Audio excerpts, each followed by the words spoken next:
इन tips को अपनाकर 10वीं बोर्ड की परीक्षा में ला सकते हैं अच्छे अंक। नमस्कार, मैं दिव्या, स्वागत है आपका आज के इस वीडियो में।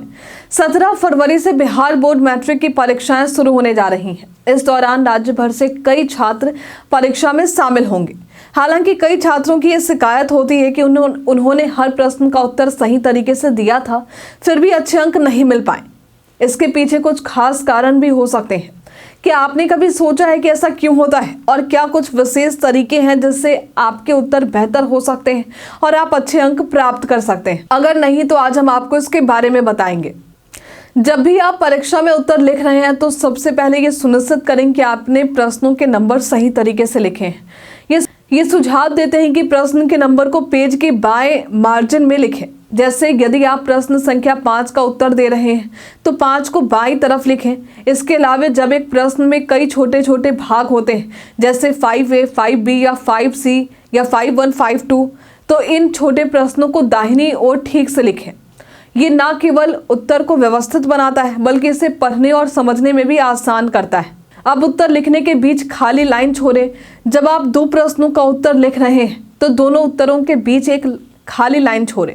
ये खाली लाइन आपके उत्तर को अधिक व्यवस्थित बनाती है और जब परीक्षक कॉपी चेक करते हैं तो उन्हें अलग अलग प्रश्नों के उत्तर आसानी से ढूंढने में मदद मिलती है। अब महत्वपूर्ण बिंदुओं को हाईलाइट या अंडरलाइन करना। उत्तर लिखते समय जो भी महत्वपूर्ण बिंदु हो उन्हें हाईलाइट या अंडरलाइन करना बहुत ज़रूरी है। यदि आप किसी खास पॉइंट पर जोर देना चाहते हैं तो उसे ब्लैक पेन से अंडरलाइन करें और उसके नीचे एक सीधी रेखा खींचें।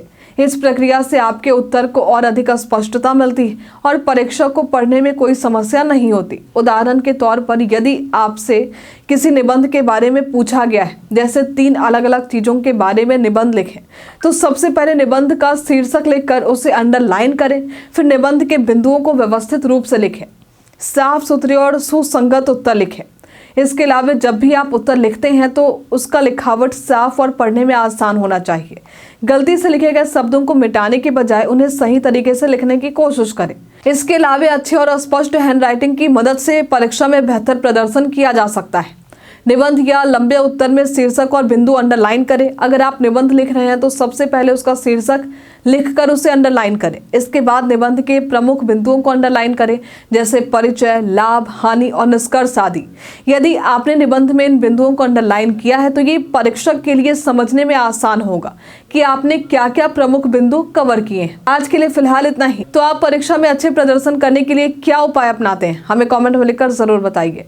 हमारे साथ बने रहने के लिए आपका धन्यवाद।